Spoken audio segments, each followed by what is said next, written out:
মায়েরি, গরু মেরে জুতা দান করছিস? শয়তান পেতনি, কোথায় আমার জামাই ভোজ খাওয়ার কথা ছিল, সেখানে তুই আমাকে খাওয়াতে চাইছিস ইঁদুরের বিরিয়ানি? এসব খাবার আমি কিছুতেই খাবো না। শোনো পেতনি, আমার গায়ের রং খারাপ হতে পারে, কিন্তু আমার টেস্ট খারাপ নয়। তোরা কি বলতে চাইছিস? আমার টেস্ট খারাপ? বাট কিন্তু ব্যান্ড পার্টির শব্দ ভেসে আসছে কোথা থেকে? তবে কি আশেপাশে কোথাও বিয়ে হচ্ছে? তবে আরেকটা স্বামী চুরি করার সময় এসেছে। দাঁড়া, আগে স্বামীটা চুরি করে আনি, তারপর তোদের ব্যাপারটা দেখছি।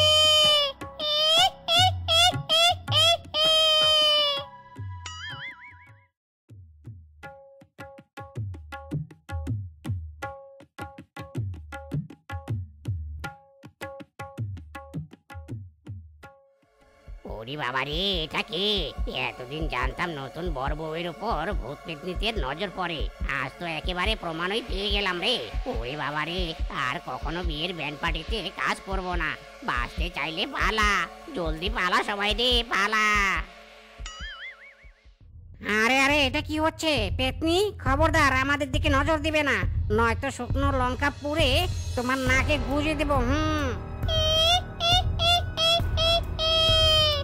লঙ্কা পোড়ার সময়টাই তো তুই পাবি না রে পাগলা। আমার নজর যেহেতু তোর উপর পড়েছে, তুই তো আর রক্ষা পাবি না।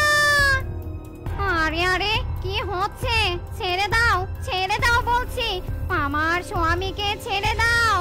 ছাড় ছাড় বলছি হারামজাদি, এখানে তোর কোনো জায়গা নেই। আরে আমি স্বামী চোর পেতনি, আমি শুধু স্বামীদের চুরি করি, বউ চুরি করা আমার কাজ নয়। ভালোই তুই এখান থেকে চলে যা, আমি তো আবার স্বামী চুরি করতে বের হব। না না, প্রাণ থাকতে আমি এখান থেকে যাব না। আমার স্বামী যেখানে, আমিও সেখানে।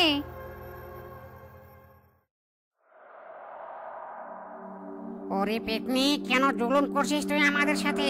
কেন আমাদেরকে বন্দি করে রেখে আমাদের বউদেরকে কষ্ট দিতে চাইছিস? হ্যাঁ, কারণ তোদের বউরা কষ্ট পেলে আমি শান্তি পাবো। আমি চাই না তোদের বউ সুখে থাকুক। আমি যেমন জ্বলে পুড়ে ছারখার হয়েছি, তোদের বউরাও সেভাবেই কষ্ট পাক। কিন্তু কেন? আমাদের বউরা তোমার কি ক্ষতি করেছে? ক্ষতি তোদের বউরা করেনি, ক্ষতি করেছে ওই শয়তান মিচকে।